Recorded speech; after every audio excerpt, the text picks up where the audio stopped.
With the fire damage to Notre Dame not as dire as first expected, the call has gone out for experts from around the world to help with the restoration.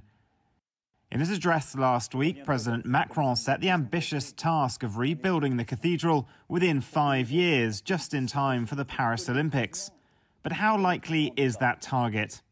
3 hours to contain the blaze. Britain can sadly provide some comparisons after a spate of fires in historical buildings. In 1984, York Minster's south transept caught alight, causing millions of pounds in damage, which took 4 years to repair.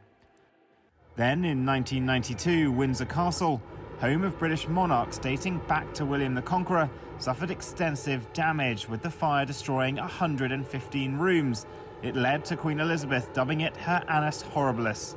Architect Peter Riddington oversaw the £36 million Windsor repair, which took 5 years to complete. He thinks President Macron's timetable is doable. Certainly, given the will and with the manpower, if they can source the manpower to do it, then I can see that being achievable. But there is one contingent, and that's the availability of wood to rebuild the roof. Now, they may not necessarily have to rebuild the roof in wood because the medieval structure is all gone.